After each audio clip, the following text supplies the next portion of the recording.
মূল, সকল পাপের মূল হচ্ছে মিথ্যা। একটু কথা বলো, সকল পাপের মূল কি? মিথ্যা। আল্লাহ হাবিব সাল্লাল্লাহু আলাইহি ওয়াসাল্লামের কাছে একজন লোক এসে আওয়াজ করে, ইয়া রাসূলুল্লাহ, এই পৃথিবীতে এমন কোন অন্যায় কাজ নেই, এমন কোন খারাপ কাজ নেই, যেই খারাপ কাজগুলো, যে অন্যায় কাজগুলো আমি করি। কি বলে? আল্লাহ হাবিব সাল্লাল্লাহু আলাইহি ওয়াসাল্লামের কাছে এসে সে তার অন্যায়গুলো স্বীকার করতেছে। এখন মানুষ থেকে রিমান্ডে যাওয়ার পরেও অন্যায় কাজ স্বীকার করে না। আমাদের দেশে অন্যায়কারীকে ধরার পরে অন্যায় স্বীকার করার জন্য রিমান্ডে নিয়ে যায়, ঠিক কিনা? রিমান্ডে নেয় না? রিমান্ডে নেওয়ার পরেও মিথ্যা কথা বলার জন্য চেষ্টা করে। কিন্তু ওই লোক এসেই আল্লাহ হাবিব সাল্লাল্লাহু আলাইহি ওয়াসাল্লামের কাছে উপস্থাপন করতেছেন, ইয়া রাসূলুল্লাহ, এই পৃথিবীতে এমন কোন অন্যায় কাজ নেই, যেই অন্যায় কাজ, যেই খারাপ কাজগুলো আমি করি। আল্লাহ হাবিব সাল্লাল্লাহু আলাইহি ওয়াসাল্লাম বুঝতে পারলেন এই লোকটা মনে হয় চাইতেছে সে ভালো হবে, ভালো রাস্তা খোঁজ করতেছে, এই কারণে সে অন্যায় স্বীকার করছে। আমরা আল্লাহর কাছে তওবা কখন করি? যখন আমরা আল্লাহর কাছে কি করি? আমরা অন্যায় করে ফেলি আল্লাহর কাছে, তখন ক্ষমা চাই, আল্লাহ আমাকে মাফ করে দাও, আমি আর এই অন্যায় কাজ করব না। এই লোকটা যখন এই কথা বললেন, আল্লাহ হাবিব সাল্লাল্লাহু আলাইহি ওয়াসাল্লাম বললেন যে তুমি সকল অন্যায় কাজ করার দরকার নাই, শুধু একটি কাজ ছেড়ে দিলাম, সেই কাজ হলো তুমি আর জীবনে মিথ্যা কথা বলতে পারবে না। বলেন না সুবহানাল্লাহ। কি বলে? তুমি জীবনে আর মিথ্যা কথা বলতে পারবে না। কিন্তু এই কথা বলা যায় যে তুমি যারা করছো যারা ছেড়ে দাও, তুমি ডাকাতি করছো ডাকাতি ছেড়ে দাও, খুন করছো খুন ছেড়ে দাও, সন্ত্রাসগিরি করছো সন্ত্রাস ছেড়ে দাও, সুদ খেয়েছো সুদ ছেড়ে দাও, ঘুষ খেয়েছো ঘুষ ছেড়ে দাও, যাবতীয় অন্যায় কাজগুলো ছেড়ে দাও। এই কথা বলে নাই, শুধু একটা উপদেশ দিয়েছেন নবীজি যে তুমি মিথ্যা ছেড়ে দাও। কি বলে? মিথ্যা ছেড়ে দাও। লোকটা চলে গেলেন, বাড়িতে যেয়ে সে এখন চিন্তা করে, হায়রে, এখন যদি আমি কোনো অন্যায় কাজ করি, আজকে যদি আমি নামাজ ছেড়ে দেই, আল্লাহ হাবিব সাল্লাল্লাহু আলাইহি ওয়াসাল্লাম যদি কাউকে আমাকে জিজ্ঞেস করে তুমি কি নামাজ পড়েছো, তোমার কি জবাব দেব? সুবহানাল্লাহ বলবেন না? ওই লোকটার মনের ভিতরে তাকওয়া এসে যাচ্ছে। সে বাড়িতে যাওয়ার পরে এখন সে নামাজ হয়ে গেল। সে আগে যে অন্যায় কাজগুলো করছে, প্রত্যেকটা অন্যায় কাজ ছেড়ে দিয়েছে, কারণ প্রত্যেকটা অন্যায় কাজের মূল হলো মিথ্যা। সকল কাজের মূল কি? মিথ্যা। সে সকল কাজ ছেড়ে দিয়েছে। আল্লাহ হাবিব সাল্লাল্লাহু আলাইহি ওয়াসাল্লাম আসলেই তাকে জিজ্ঞেস করবে, তুমি নামাজ পড়ছো কিনা, তুমি রোজা রাখছো কিনা, তুমি হালাল খাইছো কিনা? সে তো মিথ্যা কথা বলতে পারবে না। আল্লাহ হাবিব সাল্লাল্লাহু আলাইহি ওয়াসাল্লামের সাথে সে প্রতিজ্ঞাবদ্ধ হয়ে গেছে। এই কারণে সে মিথ্যা ছেড়েছে। যখন ওই লোকটা মিথ্যা ছেড়ে দিল, মিথ্যা ছাড়ার সাথে সাথে সকল অন্যায় কাজগুলো ছেড়ে দিয়েছে। সুবহানাল্লাহ। তবে সকল অন্যায়ের মূল হচ্ছে মিথ্যা। এই কারণে আল্লাহ সুবহানাহু ওয়া তাআলা বলছেন, কুনু মা'আস সাদিকিন, তোমরা সৎকর্মশীলদের সঙ্গে হও। বলেন আল্লাহু আকবার। কাদের সঙ্গে হওয়ার জন্য? সত্যবাদীদের, সৎকর্মশীলদের বাহুর মধ্যে সঙ্গী হওয়ার জন্য। তাদের সঙ্গী বাহুর মধ্যে সঙ্গী হলে কি লাভ হবে? বাহুর মধ্যে সঙ্গী হলে মানুষ ভালো হবে। সহবতে সালে সালে গুণা, সহবতে তালে গুণা, তাহলে গুণা, সৎ সঙ্গে সর্বনাশ, অসৎ সঙ্গে সর্বনাশ। এই কারণে আল্লাহ সুবহানাহু ওয়া তাআলা বললেন, কুনু মা'আস সাদিকিন, তোমরা সত্যবাদীদের সঙ্গী হয়ে যাও। আল্লাহু আকবার। এখন আল্লাহ যে আমাদেরকে নির্দেশ দিলেন, কুনু মা'আস সাদিকিন, তোমরা সৎকর্মশীলদের সঙ্গী হও। এই সৎকর্মশীল লোক তারা, তাদের কিন্তু আমাদের সীমা দরকার আছে। আছে কি নাই? আজকে কি আমরা এখানে যারা আছে, আমরা কি মিথ্যা বলি কি বলি না? আমরা সুদ খাই কি খাই না? আমরা অন্যায়ের সাথে জড়িত আছি কি নাই? তাহলে সত্যবাদী লোক তারা, তাদের পরিচয় আমাদের জানা দরকার আছে কি নাই? আছে। তাহলে আজকে আমরা সত্যবাদীদের পরিচয় সম্পর্কে জানবো, তার উপর ওই সত্যবাদী লোকের সঙ্গে আমরা তাকে বন্ধু বানাবো। এর আগে নয়। দেখেন আজকে আমরা কিন্তু যেমন তেমন লোকের সাথে বন্ধুত্ব করি। একটা মানুষ তার বন্ধু স্মার্ট হোক, তার বন্ধু পয়সাওয়ালা হোক, সে বিপদে পড়লে তার থেকে দাঁড় আনতে পারবে। চাই কি চায় না? কিন্তু আমরা সেটা বলে দেবো, আমরা বন্ধুর পরিচয়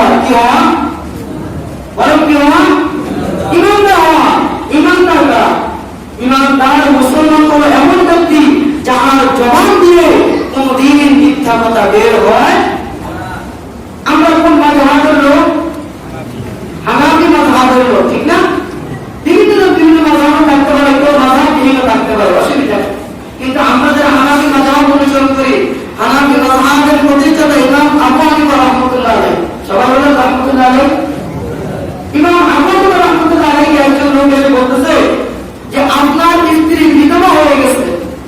কি বলতেছে? আপনার স্ত্রী বিধবা হয়ে গেছে। বলেন স্ত্রী কখন বিধবা হয়? স্বামী মারা গেলে না মারা যাওয়ার আগে?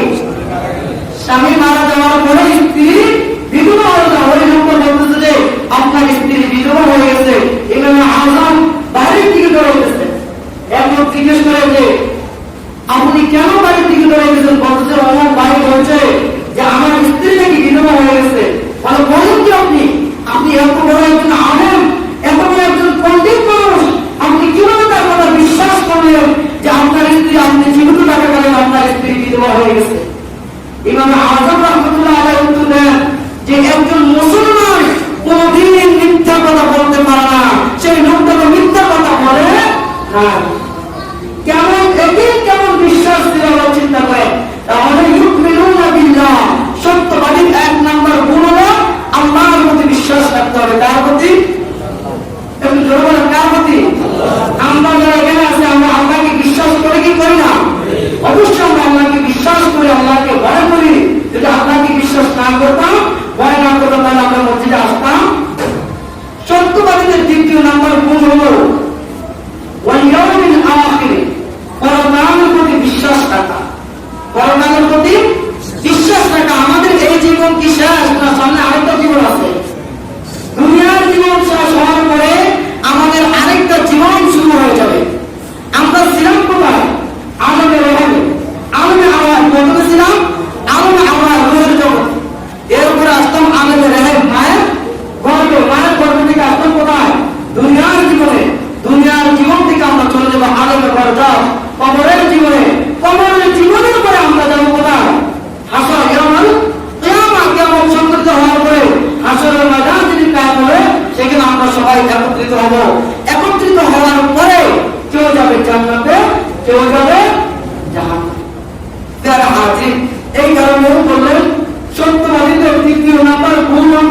বাবারা মসজিদে আসছে, আসেনি? বলেন আসেনি?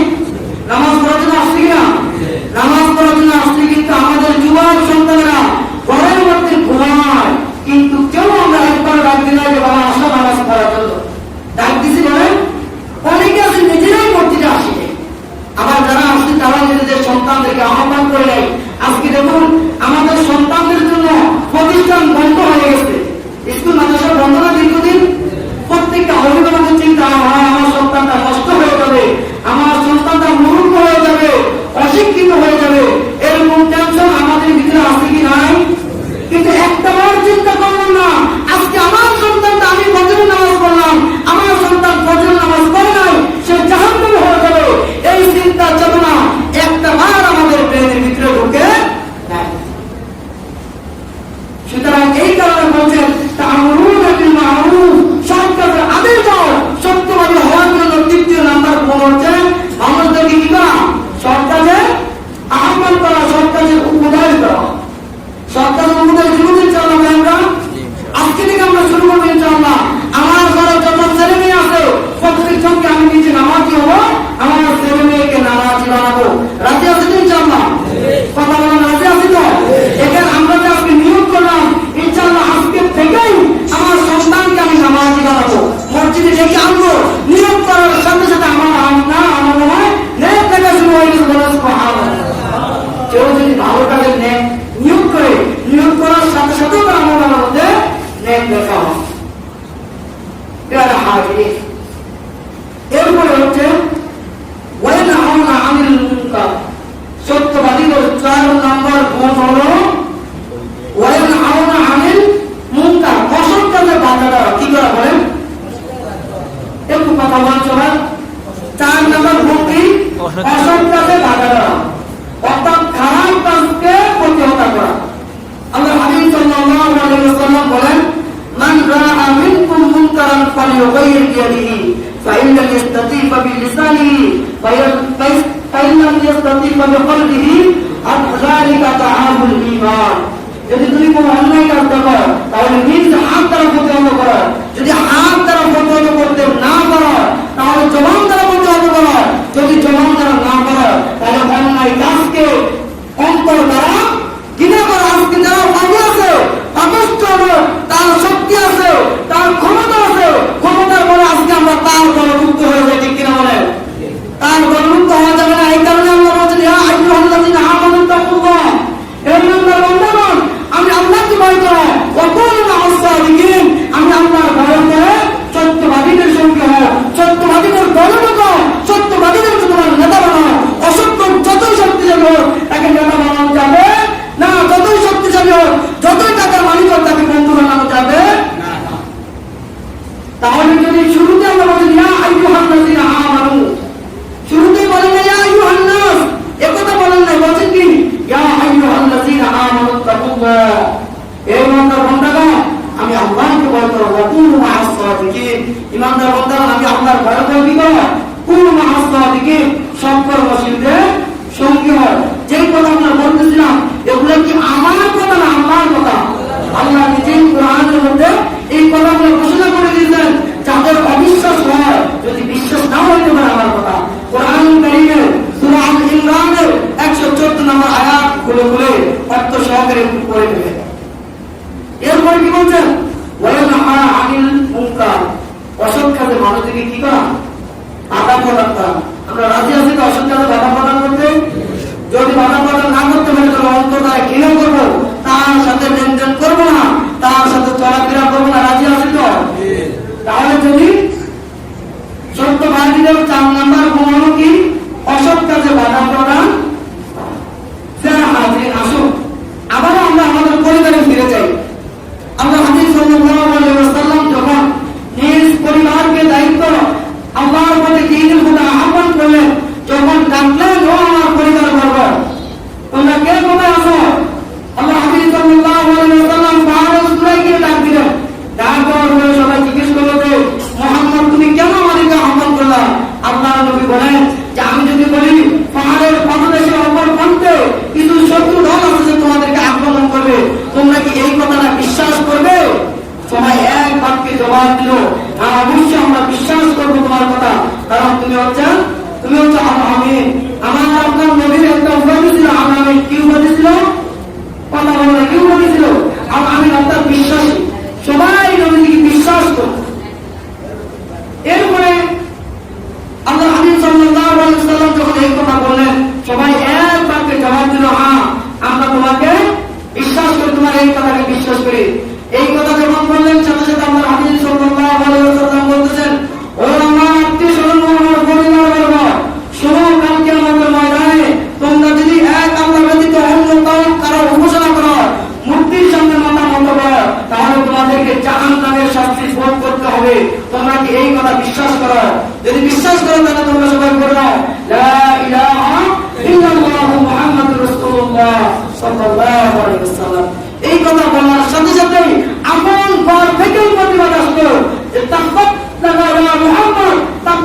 তাহলে আসুন ওয়ানহা আনিল মুনকার, অসৎ কাজে বাধা প্রদান করা। আসুন আমরা ভুলে না যাই, আমাদের পরিবারের মধ্যে আমরা বাধা প্রদান করি। আজকে আমরা যারা এখানে উপস্থিত আছি, আজকে যারা আমরা অভিভাবক আছি, আমাদের সন্তানরা নেশার সাথে জড়িত আছে কি নাই? সিনেমার সাথে জড়িত আছে কি নাই? অন্যায় কাজের সাথে জড়িত আছে কি নাই? আজকে এমন সন্তান আছে যে সন্তানগুলা ইয়াবা হিরুন যত প্রকার নেশা আছে প্রত্যেক নেশার সাথে পরিচিত। আমি আমার সন্তানকে নেশা থেকে ফিরাইতে পারলাম, তাহলে আমাকে আপনাকে আজকে দায়িত্ব নিতে হবে, আমার সন্তানকে আজকে আমি নেশা থেকে ফিরাবো। এটাই হচ্ছে সত্যবাদীর 4 নাম্বার গুণ। 5 নাম্বার গুণ হচ্ছে ভালো কাজে কল্যাণের কাছে সেই কি করবে? দ্রুত দাবিত হবে। ভালো কাজে কি করবে?